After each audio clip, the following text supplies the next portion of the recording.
Check.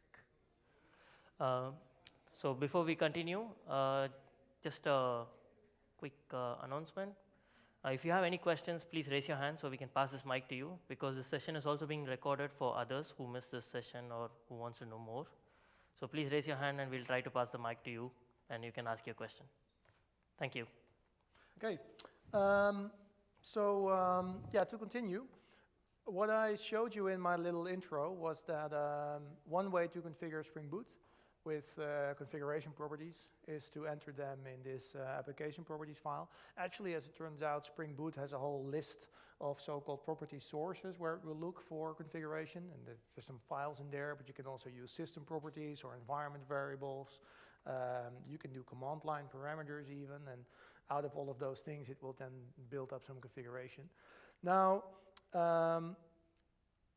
in plain Spring, one way to access configuration properties is by using an add-value annotation and then injecting some looked-up configuration property, or you can actually programmatically check with an environment. SpringBoot provides an additional option of working with configuration values for you, and that's something that is called an add configuration properties class. What that is it's just a Java class, which is a Java bean, so it has some getters and setters. And you can tell SpringBoot, if I have certain configuration properties, they should automatically be bound to properties on that Java object, and then the Java object itself can be used in your code to read the actual configuration values. That's a lot of words without an example, so I'm actually going to make this easier to understand based on an example. So what we have, if I close all of my, let's go here. If I close all of the old things here, is another project that's called config properties. And this is again like a tiny SpringBoot app here, where the main class, in this case, it starts up and then it injects something which is this loot properties object. And then I implement this interface called the command line runner. This is just a callback that tells SpringBoot, after starting the application, I want you to call the run method. And what I do in the run method is I print out two properties of this loot properties object. So what's the loot properties object? It's a Java bean here. It has two properties, an allow transfer and a game. Oh, sorry. So the allow transfer says if I buy some loot and I actually get some stuff, am I allowed to transfer it to another player or not? Right, so maybe we don't want to allow this in the Netherlands because it's gambling then, and for other countries it's fine. And of course I can choose for what game I actually want to have some loot. So that's a little enum that I created. There's Overwatch, there's Fortnite, and there's FIFA in there, because those are games that happen to provide loot, right? I don't know this because I'm a gamer, I know this because I have 4 children. What is the idea now? If you look at this class, it's annotated with this add configuration properties and a string there called loot.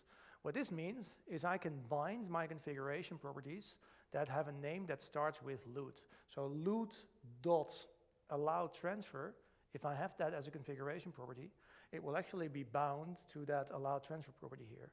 And loot.game will actually be bound to this particular game here. There's various ways that I can provide these configuration parameters, but as I said, one of them, as we've seen already, is to provide them in the application properties here. So I could say here loot dot allow transfer, and let's set it to true. If you go back here, the default is not set, so it's null because it's a boolean with a capital B, but I'm going to set it now. And I'm going to set a game, loot.game, and let's say it's the same typo again. Sorry, thanks for that. Loot, yeah, at least that. Loot.fortnite. No, .game is Fortnite. Let's do that. I think I'm not sure if my kids are any representation for that, but I don't think Fortnite is really the thing to do anymore. It used to be really popular at my house, and I haven't seen it in a couple of weeks already, I think. Anyways, there's one more thing I need to show you, and then we'll start it. Next to the add configuration properties here, I have another thing, and that is that I say enable configuration properties for these loot properties here. When you work with Spring Boot 2.0, 2.1, and you want this to work, then either you need to do this, enable configuration properties, or what you can also do, and both options work the same way, is you need to turn this thing into a Spring Bean. So you could also just annotate it with something like add components, and that would do the trick as well, right? Just so you know. Let's go with this. Now I can start up my demo app. Not this one, but this one. And what I should see then is that my two configuration properties that I had were actually bound to this object. This object then got injected into my main class here, and then I can actually see here that indeed my loot game is now Fortnite and my transfer allowed is true. Yes? Capital and lower. Yeah? Yes, so that's exactly what I was going to tell next. No, I was going to explain this exact question anyways. So I did some stuff where instead of saying, if we go back to this loot properties, instead of saying loot.allow transfer with a capital T, if you look at my application class here, I actually said this, loot.allow transfer with a dash. Also, my game enum is all capitals, right? There's Overwatch, Fortnite, and FIFA there. I actually specified lowercase. So what you can see here is that SpringBoot actually says, well, you know, I still understand what you're doing here. This is called relaxed binding, and it's a feature that Boot provides. Yeah? If you use that component, can you get rid of the annotation on the main class? Yes. Yes. I noticed before when you type in properties. You get autoassist. Yeah. When it does, when you type in some properties, Spring will give you hints, but with this one, it did not. How come? That's next up in the demo. Yeah, so we're getting there. Excellent point. So this is the basic functionality for having these things. So one of the nice things about this is that this allows you to group configuration that belongs together. You get some of this relaxed binding support as we've seen, and now programmatically we can just query this, this configuration in our code. Right? So it's nice. But it's not like, oh yeah, I need to do this for everything because, well, actually saying loot.game with an add value annotation like that, it would basically give me the same functionality. However, and this is exactly the question that you had, I demoed before that for built-in properties, I get code assist in my IDE. That's a huge feature, right? I think it's really nice to have that as a developer. I cannot make any typos anymore. I can discover configuration rather than remember it all by heart. I get to see what default values are. I get documentation. So I want that for my own custom stuff as well, obviously. Also, what you can get, that I haven't showed yet, is you can get validation on this stuff. So instead of having your application start up and then crash with some null pointer because you forgot to configure some property, you can actually get a nice startup message that says, hey, you are required to actually provide the following configuration properties. So I'm going to demo these two things. Let's start with the IDE support.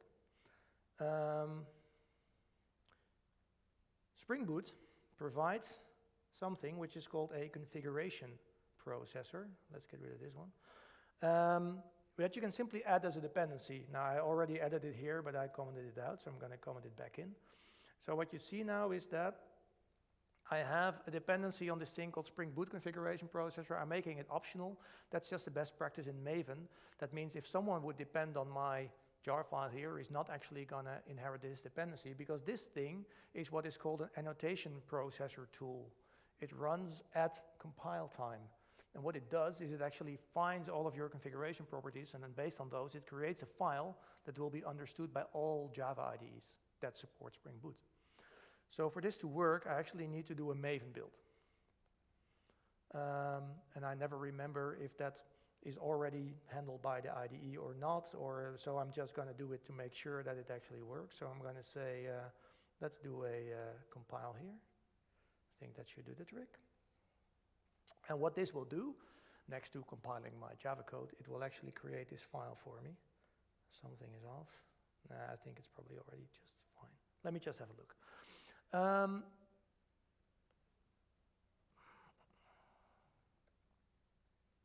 Here.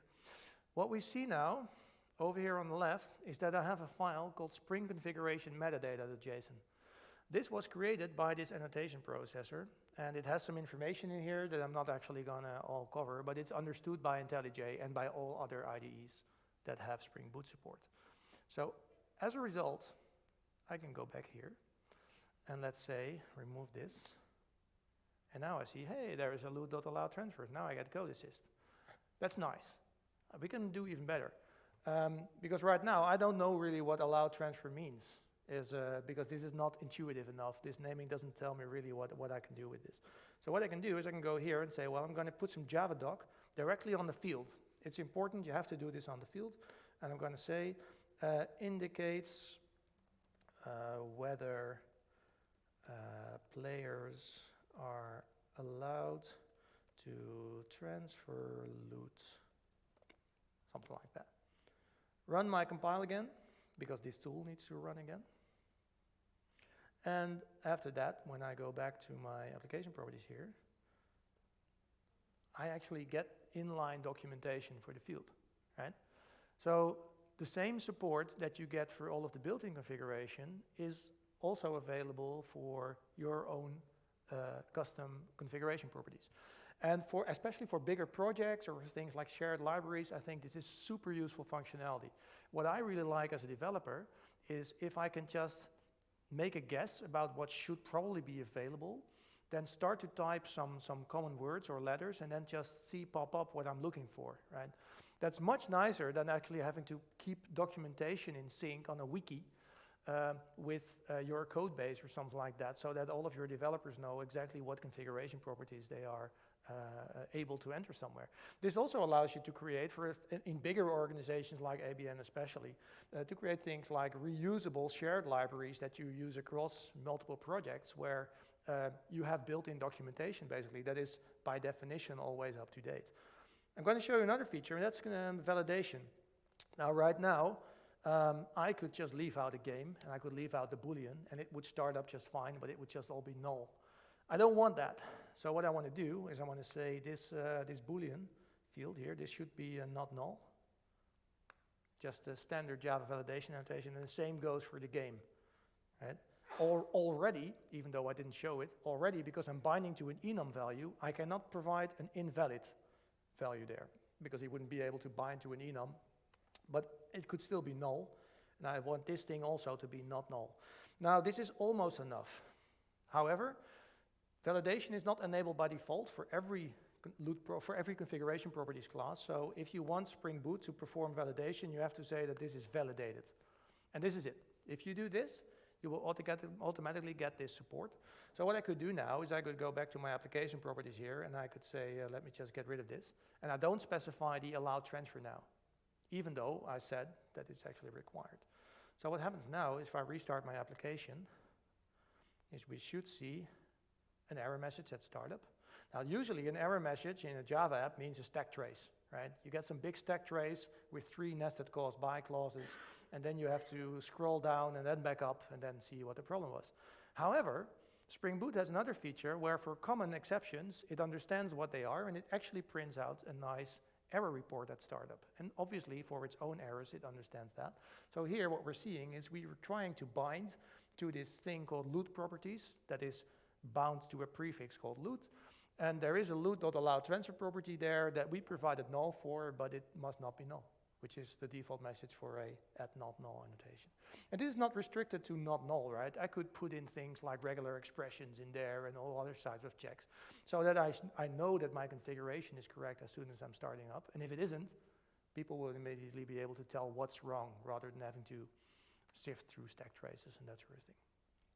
So this is something that I very much recommend you to use in your own Spring Boot applications instead of just add value annotations everywhere where you are extracting individual configuration parameters basically, right? So what we saw is we get discoverability, just do code assist and I see all of the stuff that's available under a loot, for example, if I'm configuring loot related things. I get validation support.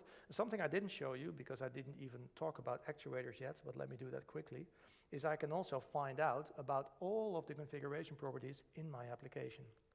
Now, how would you do that?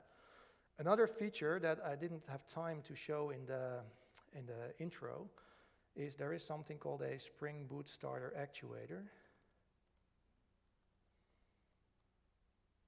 this one. Why, again, is it not including the group ID? I don't know. There we go. What I did now is I added a dependency here, called another starter dependency to something called the actuator functionality. I haven't covered this yet. Some of you may already be familiar with it, but I'm going to demo it quickly. To do that, I need one thing to configure here, and this is called management X web exposure, and that's something with includes. This is one of those examples where I never remember the exact property because I can just look it up like this. What I'm doing now is I'm enabling a functionality which by default is restricted for security purposes, but I'm just going to enable all of the functionality because I'm running a demo and not building a secure application. I'm going to restart my configuration properties here, and then I'm going to quickly showcase you what the actuator functionality is. Actuator is a bit of a weird term, but basically what this is so-called production-ready features that Spring Boot provides. A lot of the functionality in Boot is aimed at quickly being able to do development. I should remove the validation, obviously, because otherwise, or put in, let's just do that. The allow transfer here, there we go. A lot of the stuff in Spring Boot is aimed at development speed, right? Being able to quickly stand up a new application, but they also have a lot of functionality that is for use when you are running in production or running in some environment where you want to get information out of the application. What is running exactly? What requests are people making? What Spring Beans are there? What configurations is in place? And this is all done through something that is called actuator endpoints. Oh, I forgot, this is not a web application actually, so what happens is when this thing starts up, it just prints out something and it shuts down. I'll get to the actuator endpoints next, but basically, I'll demo it in the next demo. But if you have them enabled, there is an HTTP endpoint under /actuator/config props, where you can actually see all of the instantiated configuration properties with their value, right? So that's automatically provided for you if this is how you set up your configuration.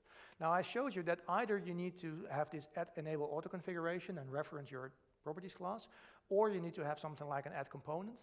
This is going away in Spring Boot 2.2. So in Spring Boot 2.2, if you just have an add configuration properties annotation, that will suffice, and these things will actually be scanned automatically for you, but that's not released yet. Now, I talked about this feature, which is called relaxed binding, where we could say allow transfer with just a dash. Actually, what you can also do there, for example, is have an environment variable that is called loot allow transfer with all caps and underscores. It will still work. This used to be a feature, this relaxed binding, that only worked when you had configuration properties classes in Boot. If you simply use something like add value to extract a configuration parameter, you would not get any support for relaxed binding. However, this is no longer the case. So in Spring Boot 2.1, or Spring Boot 2 in general, sorry, as long as you use what they call kebab casing, so lowercase with dashes rather than things like camel casing, you can even just use add value to extract configuration parameters and still benefit from relaxed binding, right? So this is no longer necessary to use configuration properties for. I would still recommend using them for a lot of use cases, but the relaxed binding now works everywhere because they internally completely rewrote the whole binding support. So that's nice. I'm going to skip this one because I'm not sure I have enough time. I think there's other stuff that's more interesting. So we'll get back to this demo if it turns out I have time left. I think. Because let me quickly look at what the time is. Yeah. Or no, let me just go over it quickly. We'll have time.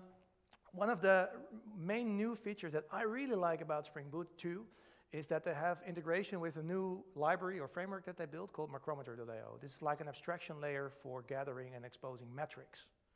And these are built-in metrics from the JVM, they are built-in metrics from Spring, and they're also custom metrics that you can define yourself. So what are metrics?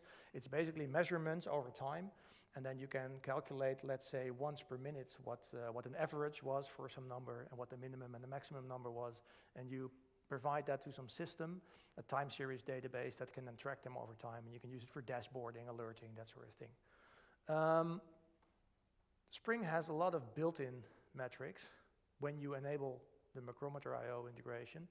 That is exposed through a number of ways, including an actuator endpoints, which I'm probably going to demo.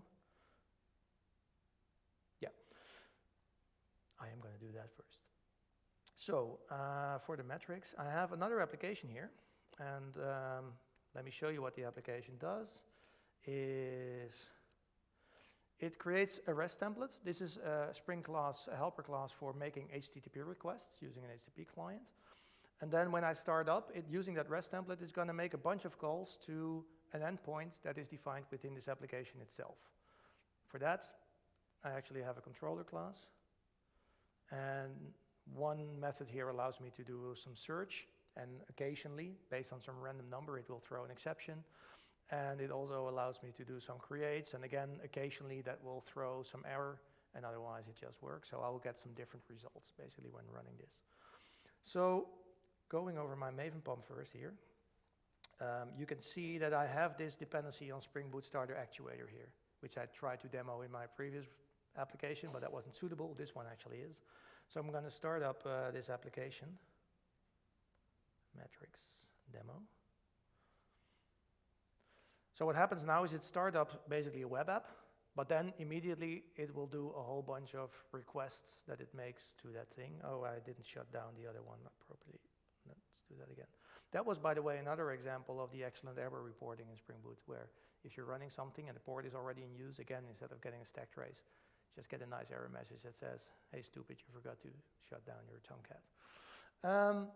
Lots of output here, so I've made a request. So my application has already done some work. What I want to show you next in a browser, this is not a browser, this is PowerPoint here. I can now go to localhost 8080, and now if I go to this /actuators endpoint, that's interesting, actuator, there we go. I actually see a list of things that I can call now. You can see things like /beans. If I go to /beans, I will see all of the Spring beans that have been defined in my application. I can look at caches if I have any caches enabled, and then see statistics and stuff. I can do health checks here. I can see conditions for auto configuration and see which one matched and didn't. I can see my configuration properties, which I talked about in the previous demo. I can see my environment. Let me just show you this quickly. So I can see all of the property sources here. I can see all of my Java system properties, for example, but I can also see all of the environment variables here. I can see what I configured in my application context, my application properties files. All of that stuff is here. So all of these endpoints provide me with lots of information about my running application.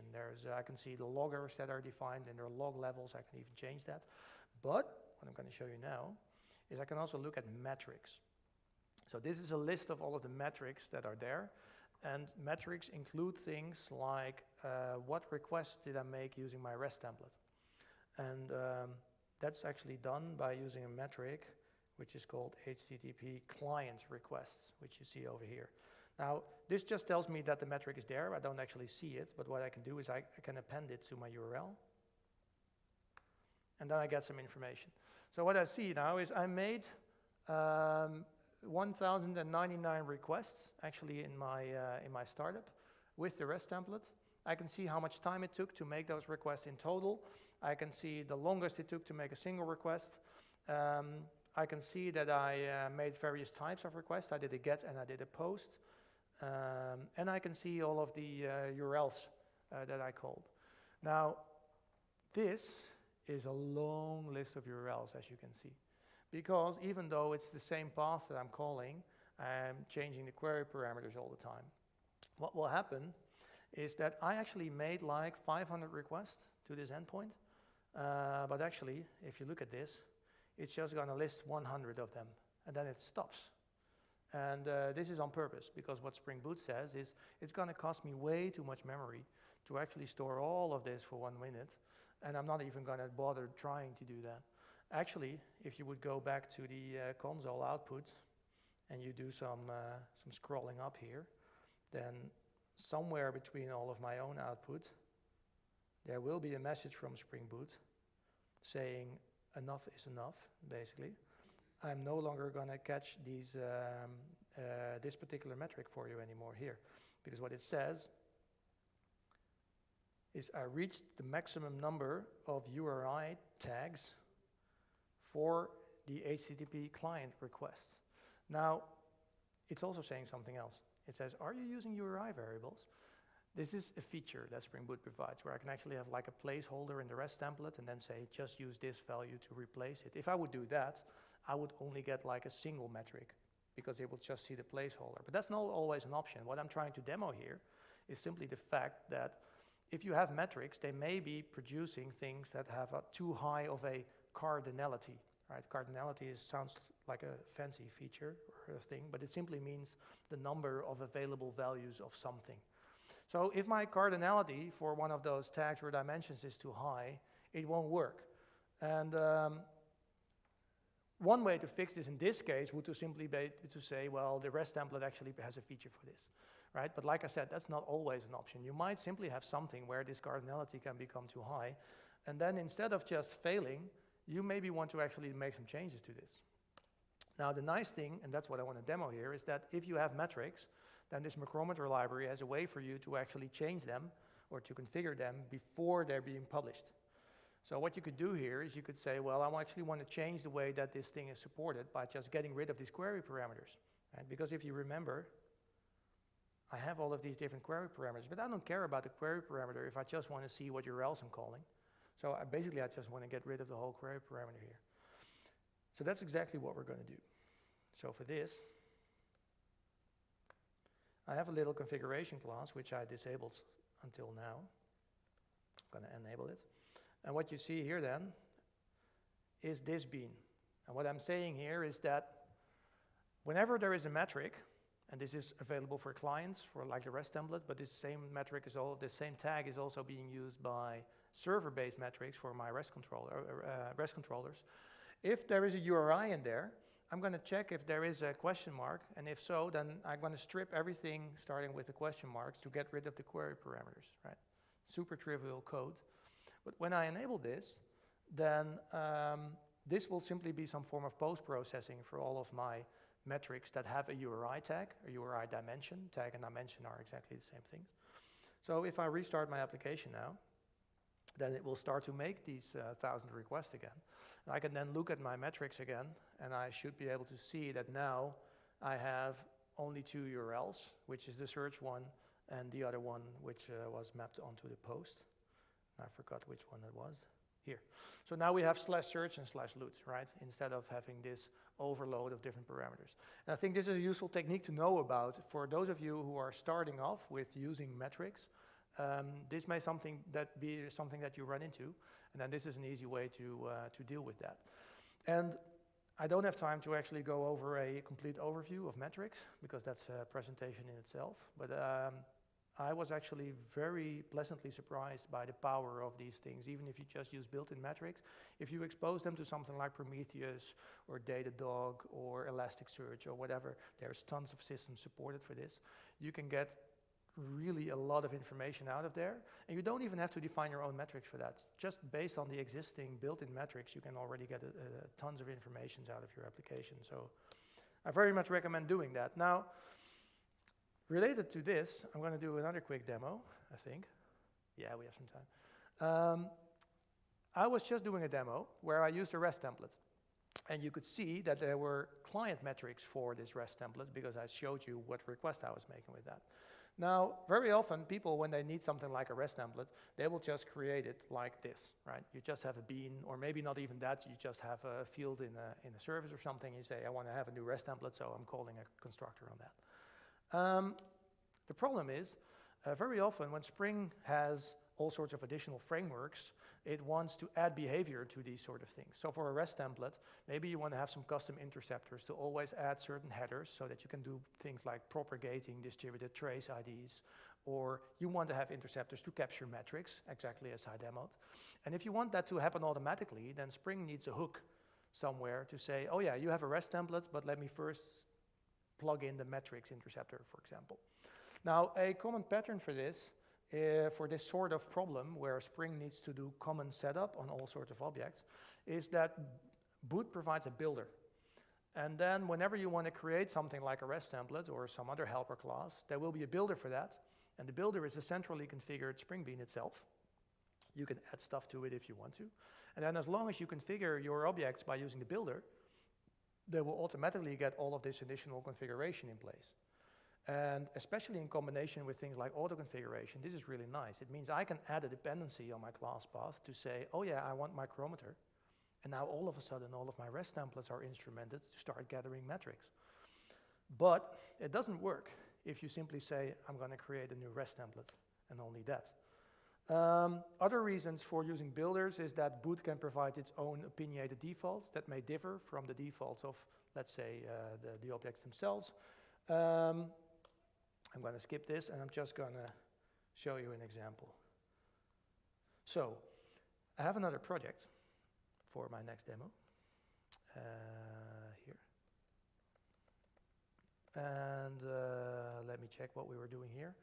We start the application just with saying bootstrap Spring. There's nothing special here. Then I have a controller. And in this case, this controller has two methods. It has a first. And when you call first, it actually uses a REST template to call another method on itself via HTTP, right? Called second. Why am I doing this? I'm doing this to make sure that I get some distribution in place where basically I'm calling one method and that method is then making an HTTP request to another method, even though it's within the same service. Because what I have here on my Maven POM is a dependency on something called Sleuth.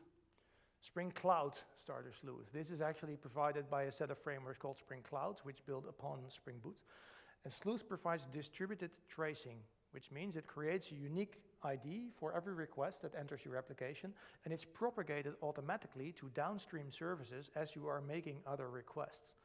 Now, let me check the setup here.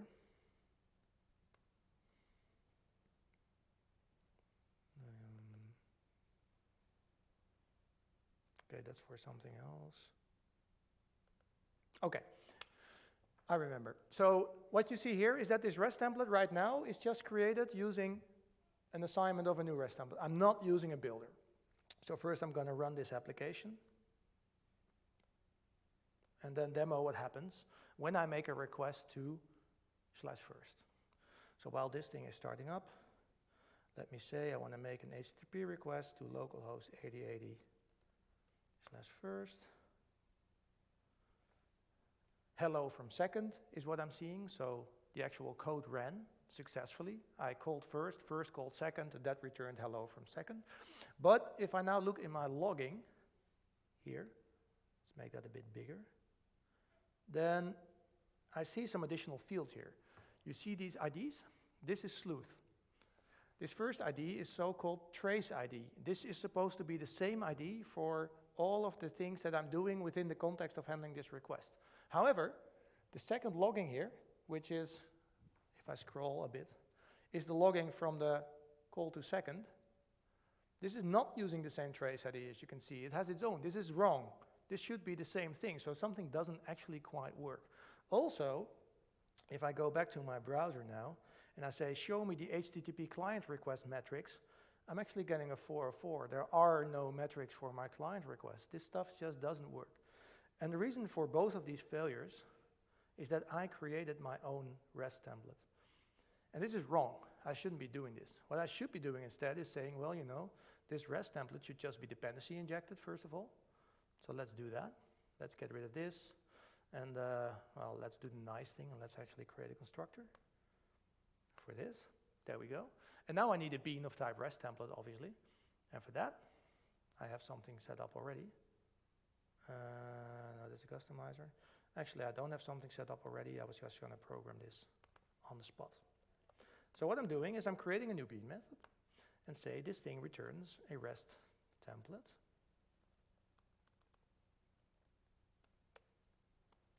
By injecting a REST template builder into this method, and then using the builder to say, build me a REST template. Now in this case, I'm not doing any custom configuration, but using this builder, I can also configure all sorts of aspects that will apply to all of the REST templates that I'm creating using this particular method. However, this is fine for now. I'm going to restart my app. So the only difference now is that instead of letting my controller create its REST templates, I'm using a builder and then providing a bean that is the REST template. That's the only difference between the two runs. But now I can make a request again to first, should still get the same output. But if I go back now I actually see, hey, this stuff has the same trace ID, right? The 3 numbers are all the same. And if I go back into my browser here and refresh, I actually have my metrics back. So stuff starts to work again. So it's actually really important, if you're using Spring Boot properly, that for things like the REST templates, you always use builders. There might be people who have some experience with Sleuth, probably not, but if there are any, you might say, hey, I don't use a REST template builder. I have a bean of type REST template and that's it. And actually, it does actually still work. It didn't work in my example because I didn't have a bean. But if you have a bean that actually works without a builder, that's because they cheat. In Sleuth, they actually have a custom trick where they use a post processor that says, oh, give me all beans of type REST template. I'm going to do some configuration on them because they know that people will get this wrong. But then you'll still not get metrics because that stuff doesn't have this hack, right? So to do this appropriately, make sure you always use the builder. It's a best practice and it allows other frameworks to basically plug into the lifecycle hooks of creating these objects for you and making sure that stuff works, right? This is just another example of an actual project I'm working on where we're using Jackson for JSON marshalling and unmarshalling, where we say whenever we marshal something to an offset date time, we want to have something custom because we want to truncate things to second and use ISO dates. It's not so much about the exact code that you see here, but what you see is that what we're doing here is we're providing a customizer. Now, when you have builders, typically they support customizers that allow you to do some custom stuff for things created with your builders. And I have some examples that I probably do not have time to demo, but they are in my code repo, and I will just mention them here, where, for example, something that I use in almost all of my projects, this alone is worth the whole coming here, I would say. Whenever you're using a REST template, it's actually quite hard to get proper logging of the requests that you're making and the responses that you're getting back. So what I did is I wrote a little interceptor that will actually do this for you. And it works with JSON and XML, and you can choose if you want to see only the body or if you want to see more, and you can enable request logging and response logging separately and that sort of stuff. But you still have to register this interceptor with your REST template, right? So one way to do that is to use this Spring Boot feature, where over here, I actually have a logging customizer, which says, actually I'm not going to go over all the code. Basically, it magically registers this interceptor for you. Let me just put it that way. So if I restart this application, then what should happen now, because there's way too much code to explain here, it's quite low level actually, then I should be able to make a request again. There we go.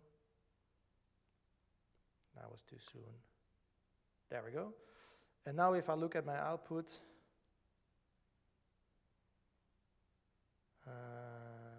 oh, I probably didn't enable the actual logging because I need to enable a log level. But the interceptor is there where you will see the logging. I'm not going to bother actually doing it because I want to use the remaining time for one more demo. Should we do this one? Let me quickly peek at what other configuration I have. This one. Yeah, I'll do the local stuff. So what I want to talk about is making things convenient for doing local development. Now, everyone here, if they are a Java developer, is in a situation where you probably want to have some things different when you're running your applications on your local laptop, or probably from your IDE, than you do in production. So a typical way to deal with those differences is you want to have different configuration properties, or maybe your security needs to be different, or you're normally running in AWS, but you don't have all of the AWS services defined when you're running locally. So you want to be able to cater to that. Now, a common feature that people use for this is they depend on Spring profiles. This is just a standard Spring feature, has nothing to do with Spring Boot. But basically, with a profile, you can make certain beans conditional. You can say, only if I enable a certain profile, then I want a certain Spring bean to become active. So that's nice. So what a lot of people do is they say, I have a local profile, and then I need to enable that. But now, you always need a way to make sure that everyone enables this local profile on their local machines and that it's not accidentally enabled anywhere else. So how are you going to do that? I'm going to cover that. Before I do that, one thing that not everyone knows about SpringBoot is that when you have a profile enabled, let's call the profile local, automatically SpringBoot will search for configuration files like application-local.property, in addition to the plain application properties one. And this one overrides stuff in the generic one, so you can have profile-specific configuration easily. So you can have local Spring configuration, basically. Now, a way to enable the Spring profile is to use something called spring.profiles.activeProperty. That's a system property, for example, that you enable. However, you don't really want people to go into their IDE run configuration for all of their services and say, oh yeah, add a custom system property that sets this, right? It's a lot of work. People will forget it. They will get it wrong. So especially if you're working like I am in a microservices-based architecture where people might have 8 services running locally on their laptop, how do you make this easy? So one thing that we came up with was to say, well, we have Spring relaxed binding. So instead of configuring a system property called spring.profiles.active, we could just have an environment property called spring.profiles.active. And that works, actually, if you do this.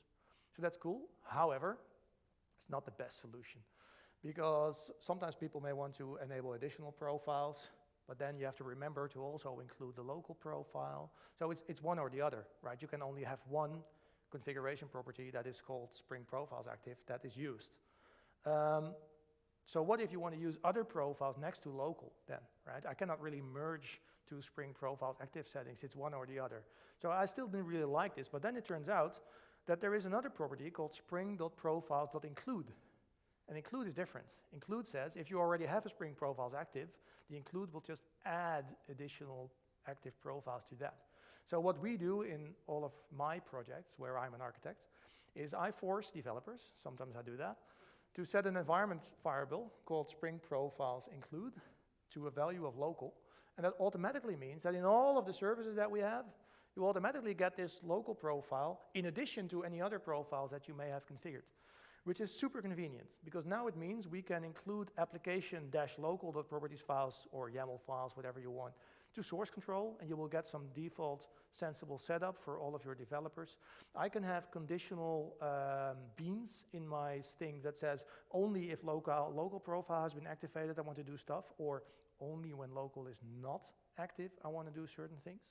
And this tends to be super useful for being able to quickly run stuff locally in a different way than you would do it on production, for example. So for example, we use Docker for most of our stuff. So by default, we just deploy everything on port 8080, and then it depends on how you start up Docker, how it's bound to a host port. But locally, don't want to have to package up things in the Docker just to be able to run them and test them. I just run them as a Java app. But that means if I'm running multiple services, all of them need their own unique port numbers. So I can just put that in an application-local.properties for every service, and it will automatically be picked up. They will all get the same unique port number on every developer machine. Connection settings to things like databases or message brokers or external systems that are just specific for local development can now easily be configured. Disable security or change the way that you perform security for local development versus production. Things like enabling actuator endpoints, right? You probably may not just want to blindly enable all of that on production, but for local development, this stuff is super useful, so you probably want to do it there. If I'm running macrometer.io, and let's say in my project we're using a commercial service called Datadog, I want to export to Datadog, but not when I'm developing locally, right? I don't want to pollute some external service with my local metrics. So I'm just going to disable that only for local development. And there's tons of other things that you can come up with that become very easy to do this, right? So the trick really here is to use that Spring Profiles include environment variable there. Another thing that's very easy with this is just to tune your logging for local development. I just showed you, for example, when you include sleuth, you get this huge amount of additional info. It's actually, there's something that I forgot which is exactly is first, which is typically empty. Then there is the trace ID, then there is a span ID, then it says if your span is going to be exported or not. For local development, typically none of that is really useful except for the trace ID. Trace ID might be nice. So what you could do is in your application local.properties, you can say I want change my default logging pattern level to this. And then you're only going to get the trace ID, and you're not going to get all of the other slew stuff. Well, in production, you would still have all of that information because you're probably going to use something like structured logging with JSON anyways.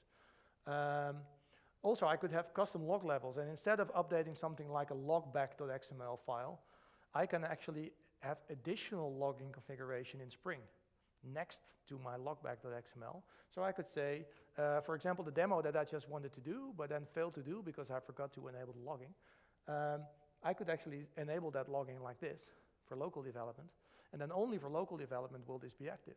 But it's not going to be active for the other environments. You don't have to worry about people changing this stuff locally because they quickly want to enable it for local development and then ending up accidentally committing it and then ending up in production, right? Because that happens. So I think that's a really nice addition to something that you can do there. I'm going to skip this and then come to the conclusion. I think, as you may understand by now, that Spring Boot is actually pretty awesome. I've done Spring development since, 1995 probably, with all of the traditional XML stuff all the way to what we have now. Life has just become so much easier. I recently did an integration with something called AWS Cognito, which is a user authentication-based service. And I came from the days where basically setting up Spring Security alone would cost you like 400 lines of XML in a year of your life. Right now, this is really just like 3-4 configuration properties only. You're not even writing any custom code, and it just works. So I think it's really awesome. However, a lot of people just use what comes out of the box. And that's not the idea with Spring, right? Even though there is a lot of built-in auto-configuration, all of these functionality is not just there for framework developers. It's there for you as application developers as well. So make sure that you understand how things like auto-configuration works, how custom configuration properties work, and how you can make this stuff work to your advantage. Because it provides a lot of additional benefits to actually extend the framework for your own use. And there's plenty of options there. I showed you some. Obviously, to learn more about this, it pays off to read documentation, but most people simply don't have the time or the patience to go across all of that documentation. So go to meetups like this and listen to people like me to explain this sort of stuff to you. As I said, the code, except for the intro that I did, is available. So if you go to my GitHub, there is actually a bootloop there. That will show all of the demo code that I just demoed. Also, this is actually a rerun of a presentation that I did in Spring.io at Barcelona earlier this year. And that video is already online.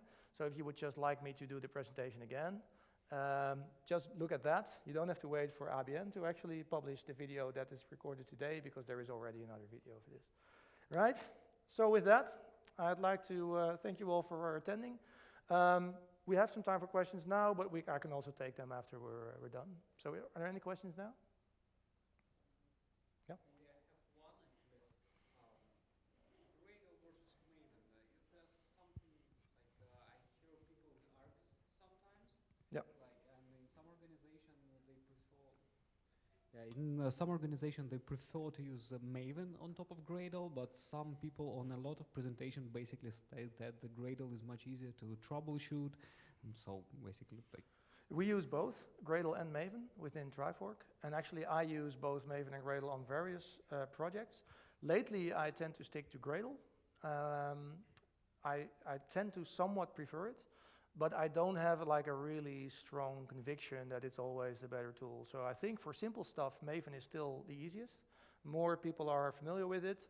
IDE support tends to be better because Maven is simpler actually to support from an IDE point of view. So for example, changing a dependency in Maven, it's almost picked up instantly by all IDEs, where if you do this in Gradle, actually refreshing your Gradle projects on a multimodal 30 Gradle multimodal project, that can actually take like a minute or a minute and a half, simply because Gradle is so much more feature rich that the IDE cannot just derive stuff directly from the Gradle file. It actually has to run Gradle and look at the results.